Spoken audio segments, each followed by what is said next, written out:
Landslide হয়েছে, সব নেমে গেছে, রাস্তা বাস্তা বন্ধ, কখন খুলবে আর ঠিক নেই। এখন চুপ করে গাড়ি রেখে ঘুমিয়ে পড়ো এখানে। প্রচন্ড কাদা, প্রচন্ড, সব বাড়ি ভেঙে কি অবস্থা নিচে। হ্যাঁ, এই বড় পাথরটাতে আটকে গেছে।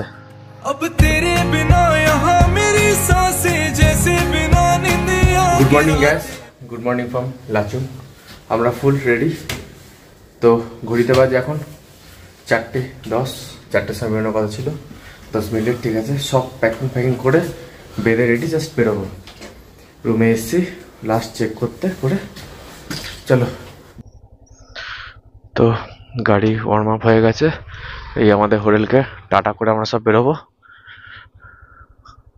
ফুল প্যাকেজিং রেডি, সব রেডি। ভগবানের নাম নিয়ে আমরা এবারে বাড়ির দিকে রওনা দিচ্ছি। ভোরের আলো ফুটছে আস্তে আস্তে পাহাড়ের মধ্যে। এতদিন আমাদের লোকালে বা কোনো এক্সপ্রেসে দেখেছি, আজকে বাইক চালাতে চালাতে ভোরের আলো ফুটছে পাহাড়ে। তার সঙ্গে সঙ্গে আমরা চুংথামে পৌঁছে গেলাম। এখানে চা খেয়েছিলাম, তোমাদের ভিডিও দেখেছিলাম। এই রাস্তাটা লাচেরের দিকে যাচ্ছে, আমরা সরে বেরিয়ে যাবো মাঙ্গানের উদ্দেশ্যে। আমরা জাস্ট তুং চেকপোস্ট ক্রস করলাম, ওপর দিয়ে একটা রাস্তা আছে যেটাতে আমরা এসছিলাম, আর এটা হচ্ছে বন্ধ ছিল মাঙ্গানের রাস্তা। তো আর্মির সঙ্গে বলতে পারো আধা ঘন্টা ধরে গল্প করলাম, কথা বললাম। যে চেকপোস্টে ছিল সে বলল নিচ দিয়ে যাও, অসুবিধা নেই, কালকে বৃষ্টি হয়নি, 4 কিলোমিটার মতন খুবই অফরোড হবে, ওটা একটু সাবধানে যেও, ব্যাস, বাকি কোনো ব্যাপার না। এবার একটাই চিন্তা, যেন ভালোভাবে অফরোডটা ক্রস করে মাঙ্গানটা টপকে দিই, ব্যাস। আর কোনো রাস্তা অফরোড নেই, আর কোনো চিন্তা নেই, ভালোভাবে সবাই পৌঁছে যাবো। ওই 4 কিলোমিটারটা একটুখানি ভয়ঙ্কর। এই রাস্তা তোমরা কেউ দেখোনি, আমরা উপরের রাস্তাতে ছিলাম, এই রাস্তাতে ব্যাক করছি। এটা হচ্ছে মেন রাস্তা মাঙ্গানের, কিন্তু এই রাস্তাটা বন্ধ ছিল ধস নেমে যাওয়াতে। মাঙ্গানে যেতে একটা টানেল পড়বে, টানেলটা খুবই অন্ধকার। তো আমাদের কাছে ফগ লাইট আছে, সেই লাগছে টানেলটা। এটা আমরা পাইনি কেন, আমরা ওদিক দিয়ে ঘুরে এসেছিলাম। তো তোমাদেরকে টানেলটা দেখাচ্ছি, টোটালি অন্ধকার টানেলটা। হ্যাঁ, ফগ লাইট বা ভালো লাইট নাহলে দেখতে পাবে না। তো বাইকের সাউন্ড গম গম করছে ভেতরটা, একদম সলিড লাগছে, কেননা ডমিনার আছে আমাদের 400, যে কাঁপাচ্ছে ভেতরটা। দেখো এই ব্রিজটার নিচে রয়েছে, এই জলটা এই হাইটে উঠেছিল, এই ব্রিজের হাইটে যেখানে ভেঙেছে। ভাবো তার মানে কত জোরে জলটা এসেছিল, যার জন্য পুরো সিকিম, নর্থ সিকিম তছনছ করে দিয়েছিল।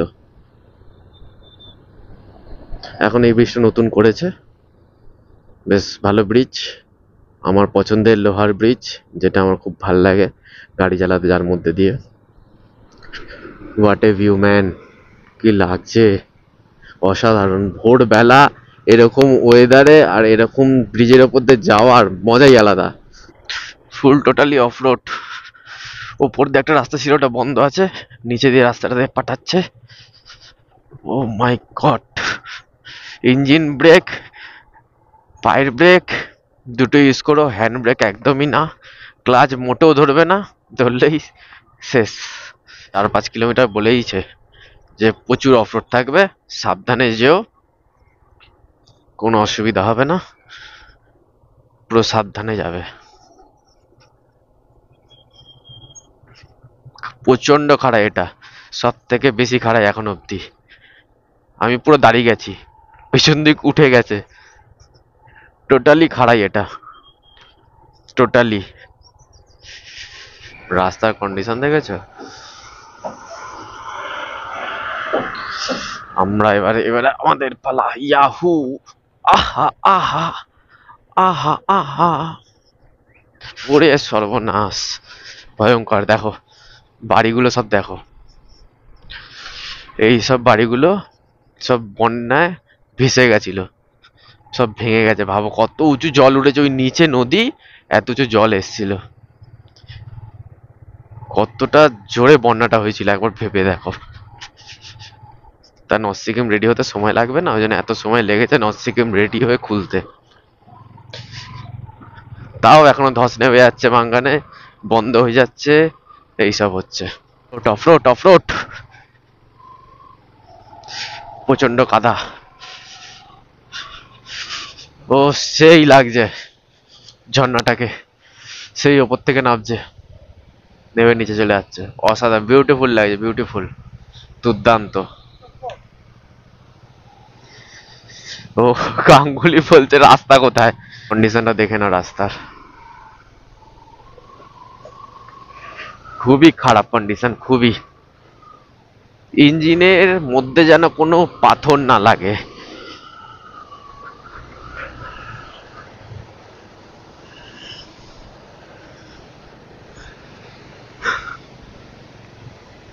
সামলে নিয়েছি ভাই, সামলে নিয়েছি, যা যা যা।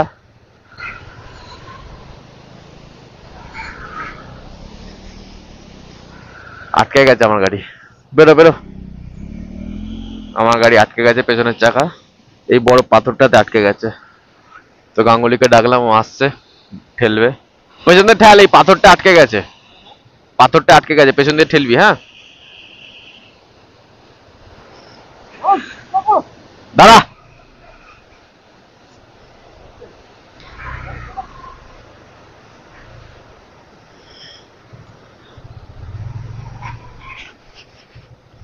বেরিয়ে গেছে, অসুবিধা নেই আর।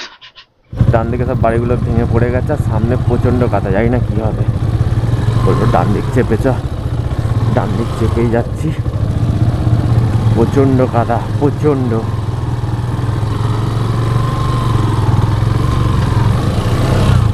প্রচন্ড পরিমাণে কাদা,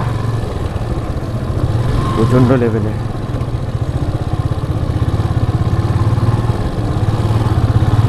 সব বাড়ি ভেঙে কি অবস্থা নিচে। এই মাঙ্গানের রাস্তা পুরো ভাসিয়ে দিয়েছিল, এই রাস্তায় জল চলে এসেছিল। অনেকক্ষণ বাদে একটু ভালো রাস্তা পেয়েছি, অনেকক্ষণ ধরে খারাপ রাস্তা চালিয়েছি, অনেকক্ষণ। এখন একটু বেটার রাস্তায় রয়েছি, এখন একটু চালাতেও ভালো লাগছে। অনেকটা অফরোড করেছি আর টাফ করেছি, এক্সট্রিম লেভেলের অফরোড করে নিয়েছি আজকে, সকাল থেকে আজকে এইটুকুনি সময়ের মধ্যে। এই যে আমরা যে এলাম ওটাতে, কতটা যে শর্ট হলো, কত তাড়াতাড়ি আমরা গ্যাংটক ঢুকবো, শপিং করার সময় পাবো। তুই ওখান থেকে যখন শিলিগুড়ি ঢুকবো, জ্যামটা পেলেও আমরা রায়গঞ্জ মারতে পারবো আজকে, অনেক তাড়াতাড়ি ঢুকে যাবো, এমনকি রেস্ট পাবো। খুব ভালো হয়েছে আমরা এই রাস্তা মেরেছি, এমনকি কষ্ট করে হলেও চলে আসতে পেরেছি। Thank you for Indian army. সে যদি আমাদেরকে ভালো করে না বুঝে বলতো, যদি না ছাড়তো আমাদেরকে, হয়তো আমাদের এখন সেই ঘুরে ঘুরে ঘুরে ঘুরে যাচ্ছি সারাদিন ধরে, 24 ঘন্টা ধরে যাচ্ছি, শেষ হতো না রাস্তা, প্রচুর ঘুরতে হতো। মাঙ্গানের লাস্ট পেট্রোল পাম্প এটা। তো আমরা তেল ভরালাম না, বেরিয়ে আছি, কারণ এখন আমাদের তেল আছে, আমার কাছে এখন 4 লিটার আছে, ব্যাগে 1 লিটার আছে, ওর ব্যাগে 1 লিটার আছে, সবার গাড়িতে মোটামুটি তেল আছে, গ্যাংটক অব্দি পৌঁছে যাবো। তো বেকার ভুড়িয়ে লাভ নেই, বেরিয়ে যাচ্ছি। এটা হচ্ছে মাঙ্গানের মেন পেট্রোল পাম্প।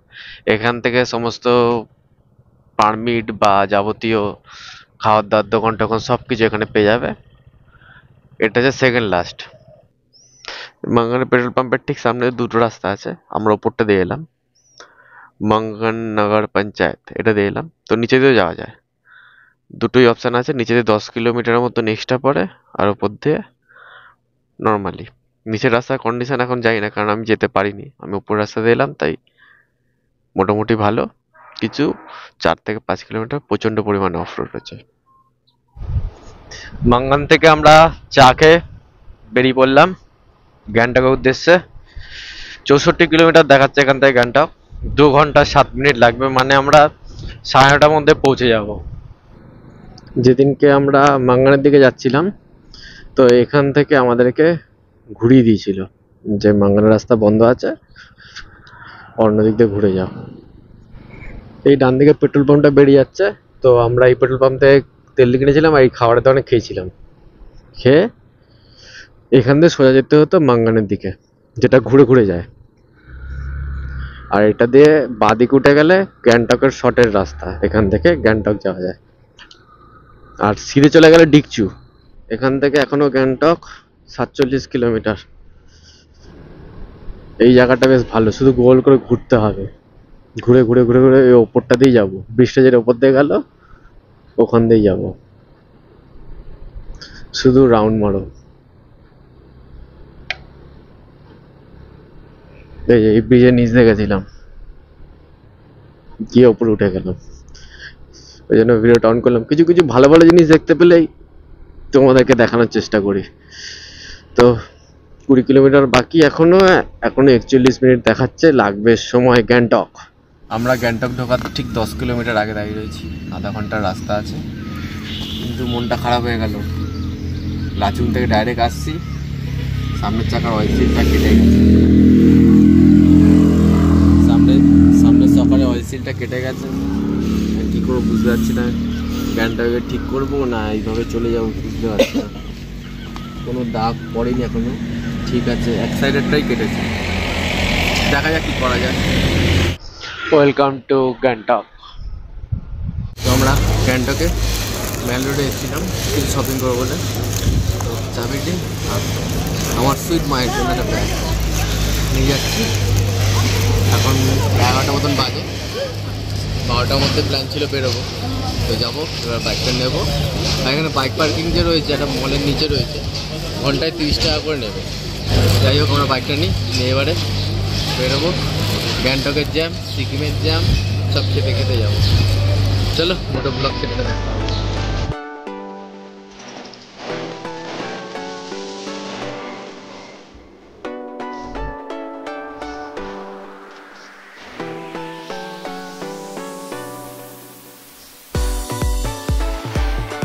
আমরা গ্যাংটকের এমজি মার্ট থেকে বেরিয়ে গেছি।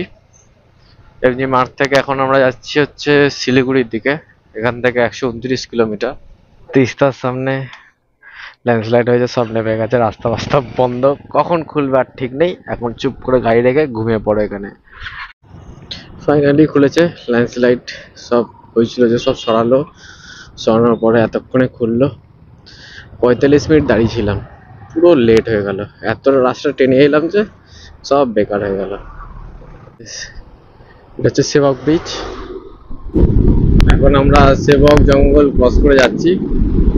এখানে হাতি আর বন্য জীবজন্তু সব রাস্তায় চলে আসে, তো একটুখানি সাবধানে চালাতে হবে। হর্ন বাজানো নিষেধ, আর এখানে দাঁড়ানো নিষেধ।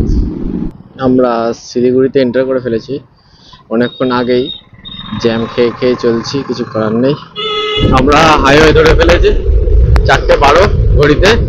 এখনো তো পুরো লাঞ্চ করিনি, গাড়ি চলছে। কারণ সকালে যে ব্রেকফাস্টটা করে সব খেয়ে নিয়েছিল, খিদে পাচ্ছে না, সব টানতে থাকছে, যত তাড়াতাড়ি এগিয়ে যাওয়া যায় অন্ধকার হওয়ার আগে।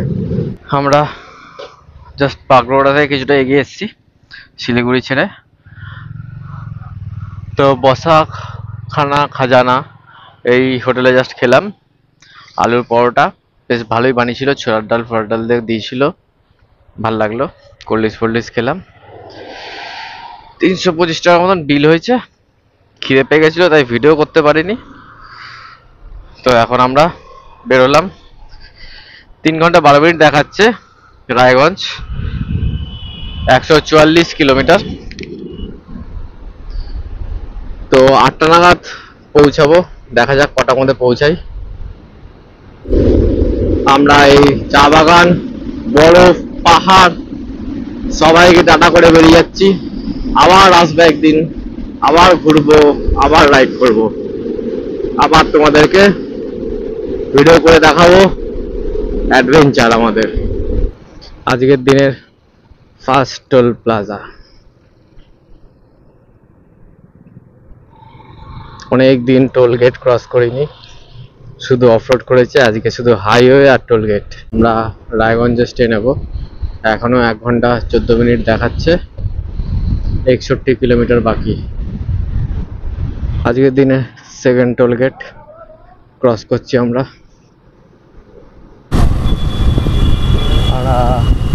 মালদা বাইপাসে না উঠে বাঁ দিকে রাস্তা যেটা নেমে যাচ্ছে ওখানে নেমে গেছি। এখান থেকে আর 5 কিলোমিটার দেখাচ্ছে ভেতরে। ফাইনালি আমরা হোটেল খুঁজে পেয়ে গেছি। ঘড়ি মোড় থেকে বাঁ হাতে ঢুকতে হলে এটা ডলফিন। বাইপাস থেকে 10-15 মিটার বাইকে রাস্তা আছে, আসতে হলো একটু ভেতরে। তো তোমাদের রুমের ভেতরটাও দেখাবো, কত টাকা নিচ্ছে সেটাও দেখিয়ে দেবো। ফাইনালি আমরা হোটেল রুমে এসে গেছি। তো আমাদের হোটেলের রুমটা একবার দেখে নাও। এই একটা বেড আছে, ওদিকে বাথরুম, সৌরভ গেছে ভেতরে, মেইনর চার্জিং পোর্ট অনেকগুলো দিয়েছে, সব চার্জ হচ্ছে। যাই হোক, এটা শুধু রাত কাটানোর জন্য এসেছি। এসি নেই, নন এসি নেই, 600 টাকা পেয়েছি। ঢুকে গেছি, হাইওয়ে থেকে 10 মিনিটের দূরে আছে। তো কালকে বাড়ি চলে যাবো সকাল সকাল, ভোরবেলা 5:30 বেরিয়ে যাবো এখান থেকে। তাড়াতাড়ি বাড়ি ঢুকে যাবো 4টের মধ্যে। 400 কিলোমিটার বাকি, গিয়ে খেয়ে দিয়ে ঘুমাবো। মায়ের হাতের রান্না অনেক দিন খাইনি, খুব ইচ্ছা করছে। বাড়ি গিয়ে খাবো দাবো, তে ঘুম, পুরো সারাদিন ঘুমাবো। পরের দিন সোমবার সকালে উঠবো। যাই হোক, অনেক হেট্টি বলে আজকে। কালকে 400 কিলোমিটার বাকি আছে, বেশি নেই, তাও 6-7 ঘন্টা লাগবে। তো এই ভিডিওটা কেমন লাগলো বলো, লাইক কমেন্ট সাবস্ক্রাইব করে দিও।